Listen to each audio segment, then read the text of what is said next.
Hey guys, welcome back to SkyFactory 3 with Haley. We did a lot of fun stuff the last few weeks and we got even more fun stuff to do today. As you can see, I'm in my all Supremium armor. Supremium? I think it's Supremium armor. And it looks fantastic. Red is my favorite color and I'm just loving the way that I look in it. And I can fly, of course. All right, but we are going to jump back into this episode, and today we are just going to work on Botania. Now, we started Botania a few weeks ago, but I want to get this started because if you look at the achievements, which let's back up here for a second. Where is Botania? There it is. There's a pretty big jump here. We already created our living wood and our living rock with a pure daisy, so we really only have 3 more things before we have to start to kill Gaia. Now I've killed Gaia once before. I don't even remember how I did it, but we are going to do the Ritual of Gaia and Ritual of Gaia 2. Not today, but we are going to prepare for it because it takes a lot of things to get to that. So the first thing we're going to do, let's go ahead and craft a mana pool and a mana spreader. So let's we have our Lexica Botania book here, and the recipes of course will be in JEI, but I want to just really utilize the book because it's going to show us some things that JEI just doesn't go into detail on. So the what is it? Trying to do a thingamajig, the whatchamacallit. Where is that? There it is, a mana pool. A mana pool, simply put, it stores mana. Mana's used, that's the big blue stuff that's used in for all of everything in Botania. It can be asserted by using a mana spreader, yeah. Okay, so to make a mana pool, we need to take these living rocks, and which we already made, and just put them in a U-shaped grid here. So let's go over here and grab some of our living rock. See, I think I just need 5. Whoops. Not a whole stack. 1, 2, 3, 4, 5. Oh, is it giving me the stack? Wait a minute. 1. What did I do on living rock? Oh, I put it over there. Okay, I forgot. I used a lot of living rock for to make our platform. So let's just make some more living rock. This would be a good reminder for those that missed the part 1 of Botania a few weeks ago, how to make living rock. Living rock is just made by putting stone around a pure daisy. So let me just get that here in a second. That's why I got more than 8. Alright, and see the little particle effects going on, so that's going to make some living rock. Let's go ahead and, while that's cooking up, we're going to make a mana spreader, which was the other part of this. Let's go back. A mana spreader, is what's used to pull the mana in from the flower source, and it's going to shoot it into the mana pool. As you can see here, mana can be spread out between each other. Let's look for the recipe here. The mana spreader is made by using living wood and surrounding it by, I think it could be any color petal. So that's still cooking up. So let's go over here and grab 7 of the living wood. And pick your favorite color. Any color. Choose any color. We're going to go for yellow. Alright, so that's still cooking up. Particles still going. It takes about a minute. I don't know the exact time, but by the time we finish making this mana spreader, it should be done. So mana spreader is that goes into that pattern. Drop a flower in. Bam! Mana spreader. Alright, and look, I told you by the time we get back, it would be done. So let's go ahead and grab the living wood, and we're going to make our mana pool. Sorry, got a doggy which wants to bark there. So let's put this around here so we have our mana pool. Now, we're going to do a couple things into this because we got to find a way to generate mana. And I don't think this pack has day blooms anymore. Day blooms. Nope. Does it have nightshades? Nope, it does not. So let's just set our mana pool right here for the moment. And we're actually going to set our mana spreader. Now, I don't know if you have to have it at a block above, but I just like to have it sitting a block above our mana pool. Where's our shooty out point? Oh, okay, shooty out point's up there. Okay, we'll fix that here in just a second because we're going to need to craft a wand of the forest in order to get this to point at the mana spreader anyway. Because even if I set it straight, it would be pointing straight out. We need to actually get it at an angle. So the way that we're going to do that, we're going to craft a wand. Let's see, where is that going to be?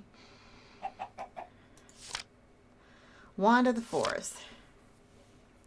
The Wand of the Forest, it does stuff. You can go and read that later.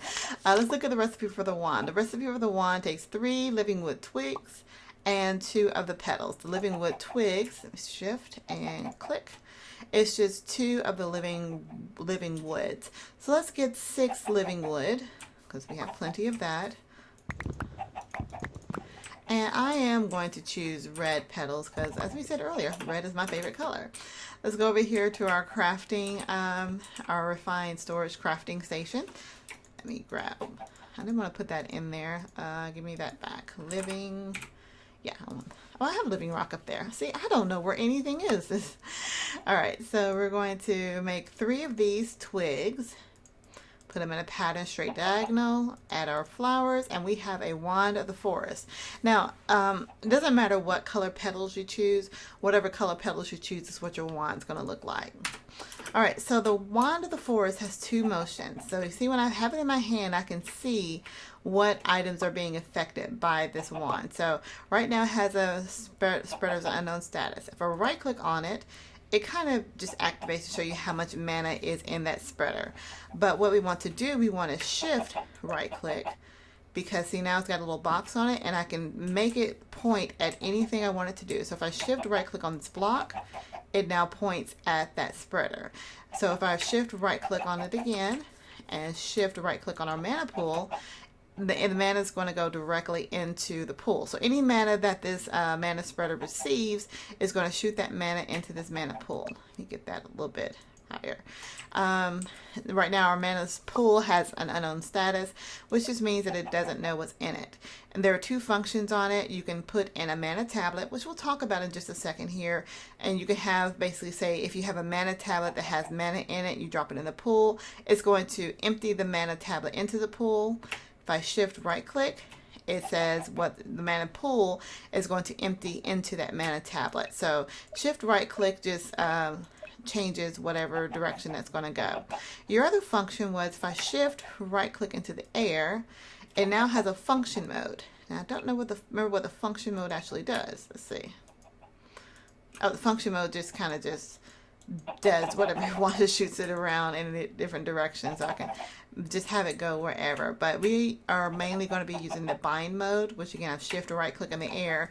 It changes between function mode and bind mode. So let's bind this to our mana pool. Now, let's hop in the book. So we've created a mana spreader. We've crafted a Wand of the Forest. Now it wants us to create a portal to Alphium. Now there's a big jump here because I need mana to be able to even do this.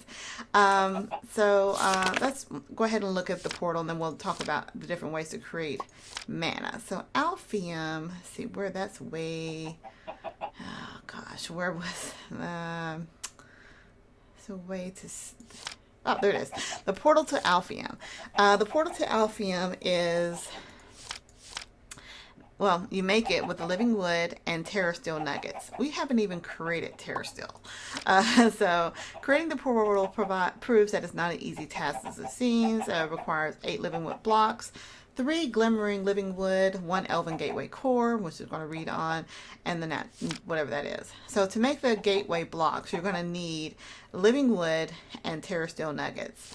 To make the pylons, again, you need terra steel nuggets, a mana pylon, and an Eye of Ender. Eye of Ender we already know how to make. You just take a ender pearl and some blaze rods and you can get your Eye of Ender. The mana pylon, see, shift click, is made from mana steel and a mana diamond, gold and gold. And the mana steel ingots are made from dropping an iron into a pool of mana. And let's see, go back here. And the diamond is made by dropping a diamond into a pool of mana.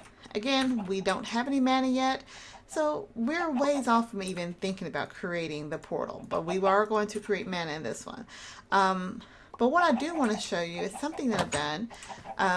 Our chickens. We've got a lot more chickens. You know, I haven't really gone into detail what I have been doing, but I've been breeding a lot of different chickens. All my chickens are 10, 10, 10. So whenever I set two to breed, whatever their output is going to be a 10, 10, 10 chicken. One of the chickens, or several of the chickens in the mod, are very beneficial when it comes to Botania. You can make terrasteel chickens, which drop terrasteel ingots, manasteel chicken, which drops manasteel, and elementium chickens, which drop elementium. I can show you. They require endopearl chickens and prismarine chickens, iron chickens and gaster chickens, and the elementium requires the manasteel chicken and the terrasteel chicken. And if you look here, I've already got all three. I've got a manasteel chicken, I've got a terrasteel chicken, and an elementium chicken. If we hop downstairs, we can see, bring this on down towards the end here. These guys are filling up fast. You can see my elementium chicken, he's already dropping nuggets. 9 nuggets will give me an elementium. I've already got 18 terrasteel ingots and 30 manasteel ingots. So the fact that they're 10, 10, 10 allows them to drop more than just one of those items. And I also am getting their eggs too. So I have some terrasteel eggs, some manasteel eggs, and elementium. So if I wanted to increase the production of any of these items, I can actually just hatch some more of those chickens. So we are terrasteel, manasteel, all that stuff is ready to go. But what we're missing is how to get mana into here. So let's look at our Lexa Botania book. And let's go back to our previous page. Shift click. Generating flora. These are the different types of flowers that are going to be used to create mana.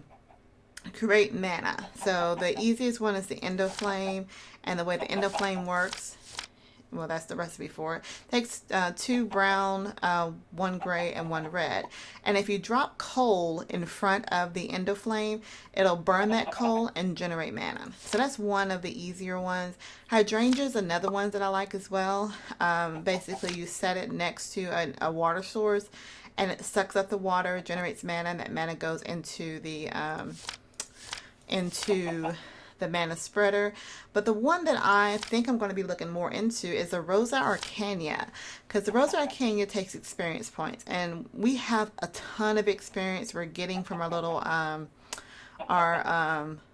mob farm over there. So that's made using the Petal Apothecary, but it needs a rune of mana, and the runes are made using another source. But let's go ahead and make some of the easier ones. I'm going to try to make the hydrangeas. I know I'm still saying that wrong. Hydrangeas. And those are made from 2 mystical blues and 2 cyans in our little water source here. So let's grab, let's see, we got cyans. I need 2 of those. And I need 2 of the mystical blue. And I'm going to actually need a seed, which we have been collecting a ton of seeds over here. So let's grab one of these seeds. I know I grabbed 2, but we just need 1 for right now. So I'm going to go over here and drop this. Let's see, we're going to drop our cyan petals first. Our mystical blue petals, 2 of those, and 1 seed, and that gives us a hydrangea. Now what I'm not sure about is, let me get some dirt, because I prefer to have dirt, is if this pack actually has the decay option on these flowers, meaning that after so long these flowers they don't produce, they decay. So if I keep the hydrangea out for so long, it will actually end up decaying on us and not being useful, which is why you kind of have to keep your flower production going in order to, oh, sorry. What am I doing? I actually did not mean to do that, because I want to keep the hydrangeas on the same level. So I want to make a water source around it. I don't want to block that in. I'm going to get this, just bear with me. We're going to, yeah, so we'll have our water source around this side. And then let me go grab a bucket real quick. Let's see. Buckets. And so we're going to make this an infinite water source, so our hydrangea will always have water to pull from to generate mana. And actually, oh, can't get my bearings straight here. There we go. Get there. There we go. Oops, no. What am I doing? Right here. There we go. Now it's a full water source. So I'm actually going to drop down the corners here, because the flower has to be on the same level as the water source. And if I pull out my wand will tell me again what's generating what's going on. So I'm going to bind. So if I right click on the hydrangea, you can see that it says it's already bound to the mana spreader. You see the little check on it. But if you didn't have it bound, again, you would shift right click on the hydrangea, shift right click on the mana spreader, and it just tells you that it's going there. Now I'm going to take off my little because the wand tells you what it's shooting in over here. We should see little bursts start going from our mana spreader into our mana pool. We saw one earlier because we can see there's blue stuff down here. So our mana spreader is going into our mana pool at the moment, and it's just going to take a while to fill that up. If we right click on the mana pool, you can see there's a little bitty blue mark. Oh, there's a burst that came through. So there's a little bitty blue mark at the far left. If I right click on it again, it should possibly increase as more mana is going in. So we just need this mana pool to be full, because you have to have, I think, at least halfway or 3/4 of the way full of mana pools to even keep your portal open. So in between episodes, we're going to have this generate more. See, there's that full burst of a mana coming from the mana spreader. So again, what's happening here is the hydrangea is sucking up water from our water source. It's putting the mana into the mana spreader, and the mana spreader is just distributing the mana wherever you want it to go. So right now we have that mana spreader going directly into the mana pool. I'm going to make another one and sit it here in the corner, so we'll have two going at it. And I could set up a situation where I have two more back here that are pointing towards a mana spreader, and I can have a mana spreader going to another mana spreader, which goes into the mana pool. So you can get a whole setup going right now. Let me talk about the experience one. The Rosa Arcadia I think is going to be our best option for the mana. And what that requires, it requires this rune, the rune of mana. So let me shift, click on that. So we need to make a runic altar, and surrounding the runic altar, we're going to need mana steel ingots and a mana pearl. The mana steel ingots is again dropping an iron. Let's see, right click on it. It's dropping iron directly into the mana pool, and the ender or the mana pearl takes an ender pearl, drop it into the mana pool. Now again, we already have mana steel chicken producing these items. Also, if I right click on this, you can see how much mana it actually takes for that transformation to occur. So you need some source of mana to even get these items going. Let's see what the recipe is for the runic altar. The runic altar takes the living rock surrounded by mana ingot, or not a mana ingot, a mana pearl or a mana diamond. So we do have some mana in here right now. I don't know if we have enough to make a mana diamond yet, or even a mana pearl. If we did, that would be a lot of mana. Let's see, grab an ender pearl here. And let's try to clean this up a little bit. One way we'd be able to tell if we have enough is if I hover over it.